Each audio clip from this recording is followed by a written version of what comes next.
the media still has no idea how to deal with Donald Trump in the White House. The president just got started, and most presidents, they get at least a little bit of a honeymoon period, but not Donald Trump. Joe Biden got what, 3.5 years? Right up to the debate in June? Donald Trump got about 45 minutes. But things are totally different this time around. And the biggest difference is the power dynamic, which has completely shifted because Donald Trump is never running for anything again, meaning he doesn't need the legacy media. I can't say that enough. He doesn't need them. And no one is watching them anyway. And I'm not saying that to be mean. I say it because it's true. Viewership at some of the other networks has totally collapsed. It's less than half right now what it was when Donald Trump was elected back in 2016, and it's not coming back. Sure, some Trump haters out there will find their way back, but they're not going to vote for the Republican candidate in 2028 anyway, no matter what Donald Trump does over the next 4 years, which is sad. So why try to appease them? There are people out there right now, some might be watching right now, who will vote for whoever the Democrats shuffle out there in 4 years, no matter what happens over the next 4 years. Donald Trump could be the greatest president in global world universe history, and they'll still vote for Gavin Newsom or AOC or you name the Democrat, which means right now the networks need Donald Trump more than he needs them. But as the president started his first full day in the White House, and I can already see the legacy media struggling, which is a wonderful thing to see, by the way. One example today. Peter Baker in the New York Times today, and a couple of word choices that jumped out when I saw this. Quote, 8 years after his first inauguration, Mr. Trump looked a little older, but if possible, even more sure of himself and with more political wind at his back, thanks to a narrow popular vote victory and a better understanding of how to manipulate the levers of government. At first glance, you might not even notice, might seem positive, but in a single run-on sentence, Peter Baker wrote something that might appear to be positive on the surface, but in reality, that whole thing was incredibly negative. According to Peter Baker, Donald Trump looked older. Well, Peter, that's your opinion, that's fine, but it's also a biological fact that Donald Trump is now 8 years older than he was 8 years ago. Peter, can I ask you to describe Joe Biden's appearance yesterday? Could you do that for me? How'd Joe Biden look yesterday? If Donald Trump looks older, what did Joe Biden look like yesterday? A cadaver? Would you write that, Peter?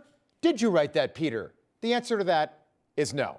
And then there was this. Donald Trump won a narrow popular vote victory. The media's hung up on this. Was it really narrow? Let's flesh this out once and for all. Was it the biggest blowout in American history? No, but Trump beat Kamala by over 2 million votes. Is that narrow? He beat Kamala by 86 electoral votes. I don't think that's narrow. Al Gore, George Bush, 2000. Peter, that is narrow. This was not narrow. It wasn't a blowout, but it wasn't narrow. And finally, Peter writes that Trump learned how to manipulate the levers of government. Peter, Trump's been there 34 hours. What's he manipulating? It sounds more like you are trying to manipulate the few people that read your articles right now. I wonder how Peter would describe what Joe Biden did yesterday on his way out the door. We don't know because he hasn't written about it. Remember when Joe Biden pardoned half his family? Would you describe that, Peter, as manipulating the levers of government? Maybe we should ask Jake Tapper, who asked Joe Biden that very same question 4 years ago. Take a look. President Trump is reportedly considering a wave of preemptive pardons. Does this concern you? All these preemptive pardons? Well, it concerns me in terms of what kind of precedent it sets and how the rest of the world looks at us as a nation of laws and justice. Now, in terms of the pardons, you're not going to see in our administration that kind of approach to pardons. Well, Joe, that's exactly what we saw. That's exactly what you did. Joe also tried to make the Equal Rights Amendment part of the Constitution, and he tweeted that. So not only have Democrats lost the White House, the Congress, the Senate, the Supreme Court, big tech, big business, and Carrie Underwood, and the microphones, apparently, but they've also lost the moral high ground. You might remember when Michelle Obama said this. How we explain that when someone is cruel or acts like a bully, you don't stoop to their level. No, our motto is, when they go low, we go high. Well, Michelle apparently went so darn high that she must have hit her head on something up there, because in the last 2 weeks, she skipped Jimmy Carter's funeral at Donald Trump's inauguration. Barack's been alone. I don't know what's going on with those two lovebirds. None of my business, but maybe something. And here's another example of what I'm talking about today. On Sunday, the New York Times put out a poll that found that 55% of voters support deporting illegals, 45% of Democrats. But CBS News doesn't care about that. CBS News doesn't support deportation, so what do? They do what they've always done and force their agenda on you, the American people. We are seeing in our polling that there is a lot of approval for the president-elect's plan to deport immigrants who are here illegally. But understanding how that works is something I want to ask you. Can you tell us anything about the scope and scale of the roundups that we should expect in these first few days? Wait a second. What was that? I just catch what'd you just say? First of all, they're not roundups, Margaret. No one in the Trump administration has ever used the word roundups. You added that word yourself deliberately to make them sound worse than they are. Jewish people were rounded up during the Second World War by the Nazis, which is precisely why you use that word. 55% of the American people want this. Why not just say, how long is this going to take? That's a fair question, and you'd get a good answer. But this is standard practice for the legacy media. Turn a bad Biden story. Remember, we're talking about this because old Joey opened up the border 4 years ago. Turn a bad Biden story into a really bad Trump story. Ta-da! David Copperfield. CBS did it again last night, just hours after Joe Biden established a new precedent by preemptively pardoning people like Mark Milley. The Pentagon had his portrait taken off the wall, which is well within their right to do, and put it in storage. And once again, CBS News was able to turn a negative story about Joe Biden, into a negative story about Donald Trump. Listen closely. You may have seen this portrait of General Mark Milley. It was unveiled just a few weeks ago in the Pentagon, and notably there is what we're showing you is where that portrait has been taken down from the Pentagon. As Donald Trump came to power, we're told that the portrait of the former chairman of the Joint Chiefs of Staff was removed.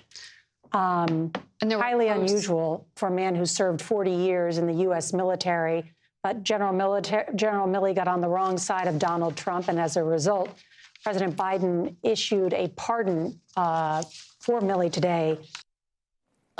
Can you believe it? They took down Mark Milley's portrait at the Pentagon. How dare they? See, George Washington? You do it at the White House. Donald Trump's got Andrew Jackson, Abraham Lincoln, Teddy Roosevelt hanging in the Oval Office because he admires those presidents. You can do that at the Pentagon, too. I don't think anyone admires Mark Milley. But that was Norah O'Donnell, who didn't think it was important to tell people what Mark Milley did to get on Donald Trump's bad side.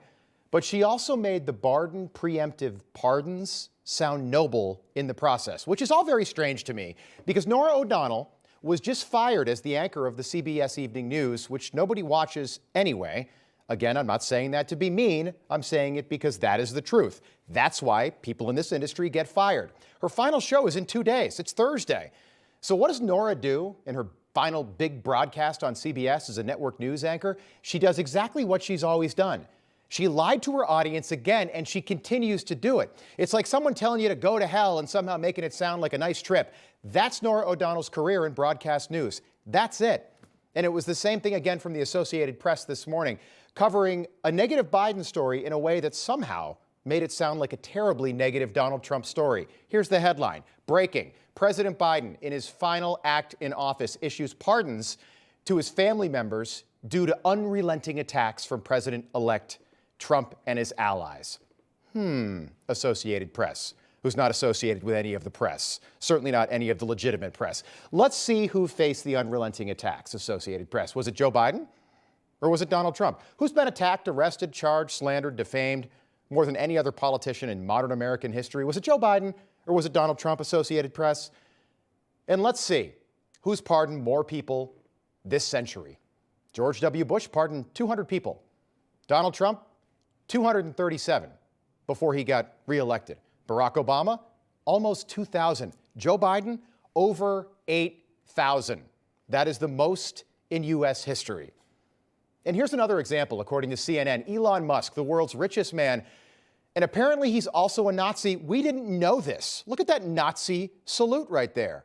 Heil Hitler. The media is still calling people Nazis. They did it before the election. They did it after Donald Trump won the election. Now they're doing it with him in the White House.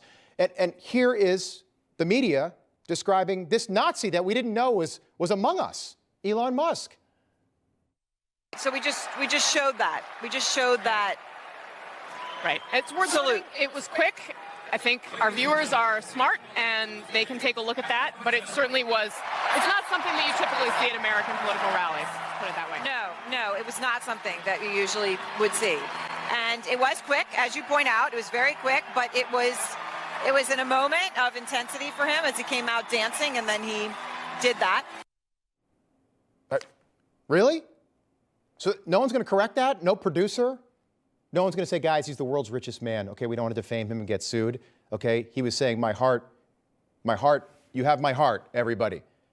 That was CNN anchor Casey Hunt. At one time, a promising young talent. Today, very sad. And I don't remember seeing any outrage when Hillary Clinton did the exact same thing, Barack Obama did the exact same thing, Elizabeth Warren, Lizzie does it quite frequently, and Kamala Harris just did it recently. They all made that very same gesture. Are that many Nazis in Washington? I had no idea. So as the country welcomes in our new president and a new age, it's been very exciting, honestly. The age of Trump is here.